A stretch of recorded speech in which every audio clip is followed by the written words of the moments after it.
প্রতিটি মেয়ের বাবা তার মেয়েকে দিয়ে বুঝতে পারে তার স্ত্রীর সাথে তিনি কী করেছেন আর কী করা উচিত। আমি খবরের কাগজ পড়ছিলাম। আমার 2.5 বছরের ছোট্ট মেয়েটা বারান্দার গাছের পাতা ছিঁড়ে ছিঁড়ে তার খেলনার হাঁড়ি পাতিলে রান্না করছে।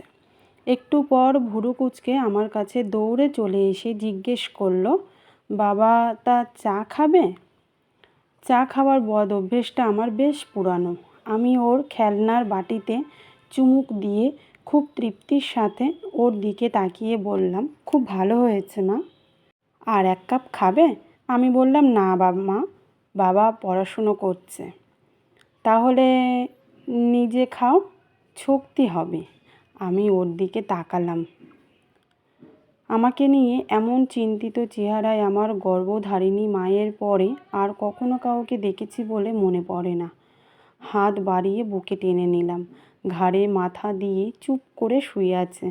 ওর মাথার ঘ্রাণটা আমার চোখে জল এনে দিচ্ছে। আহা মা, আহা বন্ধন। মাঝে মাঝে আমার চোখ ঝাপসা হয়ে আসে। সব কন্যার বাবাই হয়তো আমার মতো আবেগে চোখ লুকিয়ে কাঁদেন। আমার বিয়ের সময় বিদায় বেলায় আমার শ্বশুর তার মেয়েকে বুকে জড়িয়ে কেঁদেছিলেন। আমার হাত চেপে বলেছিলেন, মেয়েটা আমার বড্ড আদরের। ও কোনো ভুল করলে আমাকে বলবে বাবা, বকাঝকা করো না। আমিও তেজি ঘোড়ার মতো কেশবওয়ালা পাগড়ি নাচিয়ে সুবোধ বালকের মতোই বলেছিলাম, অবশ্যই বাবা। আমি ওয়াদা রাখিনি। সংসার জীবনের চক্রবাকে আরেকজনের কন্যাকেই কাঁদাই, হয়তো বকাঝকাও করি, পুরুষত্বের বাহাদুরি ফলাই। আমার স্ত্রী আজ আমার সংসার নিয়েই চিন্তিত। তার বাবার বৃত্তের বাইরে সে আজ তৈরি করেছে আলাদা বৃত্ত বলাই। এই বৃত্তের কেন্দ্রে শুধুই আমাদের সন্তান আর বদমেজাজি আমি। কতটুকু স্যাক্রিফাইস একজন নারী করে তার সংসারের জন্য। আমার ছোট্ট মেয়েটাও একদিন হয়তো আমাকে হাউমাউ করে কাঁদিয়ে আর এক বৃত্তে চলে যাবে। আমাকেও হয়তো আর এক যুবকের হাত ধরেই সেই একই কথার পুনরাবৃত্তিই করতে হবে। আমি চাই না আমার ব্যর্থতা আমার কন্যা সন্তানকে স্পর্শ করুক। আমি ক্ষমাপ্রার্থী আর অনুতপ্ত কথা রাখতে না পারার জন্য। কন্যার পিতা হওয়া অনেক কষ্টের। কতটুকু কষ্টের সেটা কন্যা সন্তানের পিতা হওয়ার পূর্বে অনুভূত হয় না। আমার চোখের কোণায় পানি গাঢ় হচ্ছে। আমার ছোট্ট মেয়েটা খুবই অস্থির হয়ে উঠেছে।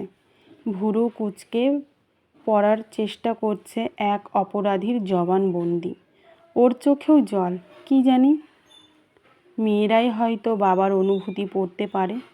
ঈশ্বর মেয়েদেরকে বাবার অনুভূতি পড়তে পারার এক অদ্ভুত শক্তি দিয়েই পৃথিবীতে পাঠান। একজন বাবা তার সন্তানের কাছে কেমন তা নির্ভর করে তিনি স্বামী হিসেবে তার স্ত্রীর সাথে কেমন আচরণ করছে তার উপর। সন্তানেরা মায়ের চোখ দিয়েই বাবাকে দেখে। একজন স্ত্রী তার স্বামীকে শ্রদ্ধা করলে, ভালোবাসলে সন্তানেরাও বাবাকে ভালোবাসতে শেখে, শ্রদ্ধা করে। একজন স্ত্রী তার স্বামীকে ঘৃণা করলে সন্তানেরাও তাদের বাবাকে আজীবন ঘৃণার চোখে দেখে। একজন বাবার মূল্যায়ন নিজের কাছ দিয়ে হয় না, বরং মা কিভাবে বাবাকে সন্তানদের সামনে উপস্থাপন করছেন তার আলোকেই নির্ধারিত হয়। সন্তানেরা মায়ের চোখ দিয়েই বুঝে নেয় বাবা কি হিরো নাকি ভিলেন। তাই একজন ভালো বাবা হওয়ার আগে একজন ভালো স্বামী হওয়া খুব জরুরি।